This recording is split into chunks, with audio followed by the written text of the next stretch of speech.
आता हे कपल हनीमूनसाठी जंगलात गेलं होतं, परंतु त्यांच्यासोबत काय घडलं ते पहा. कौशलेंद्र आणि अंकिताचं लग्न 5 मे रोजी झालं होतं. या घटनेमुळे त्यांच्या कुटुंबावर दुःखाचा डोंगर पसरला. शेरबहादूर सिंह कौशलेंद्रचे वडील त्यांच्या कुटुंबियासोबत सिक्कीमला पोहोचले होते. स्थानिक प्रशासनाची संपर्क साधून दोघांचाही शोध घेण्याचा ते प्रयत्न करत आहेत. सिक्कीमच्या हॉटेलमधून या कपलचं सामान ताब्यात घेण्यात आलेलं आहे. कुटुंबियांनी उत्तर प्रदेश आणि सिक्कीम सरकारला आवाहन केलं की सर्च ऑपरेशन वेगाने सुरू करावं, जेणेकरून एखादा पुरावा सापडेल. घटना घडल्यानंतर जवळपास 8 दिवसांनंतरही कोणत्याही प्रकारची माहिती समोर आली नाही. कौशलेंद्र आणि अंकिता कुठे आहेत हा सवाल आता उपस्थित होत आहे. आता यांच्यासोबत नेमकं काय घडलं?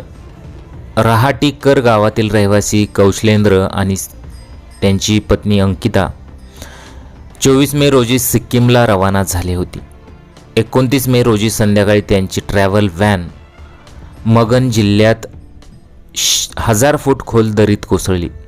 वाहनासोबत ते नदीत वाहून गेले, पण अजूनही त्यांचा पत्ता लागला नाही. दरम्यान या अपघातात एका प्रवाशाचा मृत्यू झाला, तर 2 जखमी झाले आहेत. तसेच कौशलेंद्र आणि अंकितासह 8 प्रवासी अजूनही बेपत्ता आहेत. या घटनेनंतर NDRF टीमकडून सर्च ऑपरेशन सुरू करण्यात आलं आहे, परंतु खराब हवामानामुळे रेस्क्यू ऑपरेशनमध्ये अडचण येत असल्याचं समजत आहे. तर इंदोरचे राजा रघुवंशी आणि सोनम हनीमूनसाठी शिलाँगला गेले होते.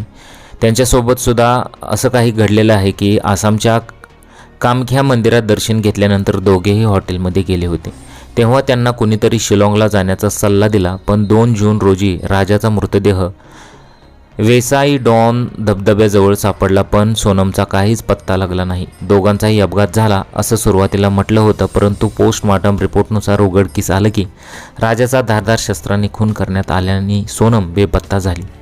मग त्यानंतर हे सुद्धा कुटुंब जंगलात हनीमून करण्यासाठी गेलं होतं, परंतु त्यांची जी व्हॅन आहे मगन जिल्ह्यात 1000 फूट खोल दरीत कोसळली. वाहनासोबत ते नदीत वाहून गेले, पण अजून त्यांचा पत्ता लागला नाही. दरम्यान या अपघातात एका प्रवाशाचा सुद्धा मृत्यू झाला. मग अशा प्रकारे हनीमून साजरा करणं किती त्यांना महागात पडलेलं आहे तुम्ही विचार करू शकता. ही संपूर्ण घटना अशा प्रकारे घडलेली आहे. तुम्हाला या घटनेबद्दल काय वाटतं? तुमच्या प्रतिक्रिया जरूर कळवा. चॅनलवर पहिल्यांदा आला असेल तर चॅनलला जरूर सबस्क्राईब करून घ्या. भेटूया पुढील व्हिडिओमध्ये. नमस्कार.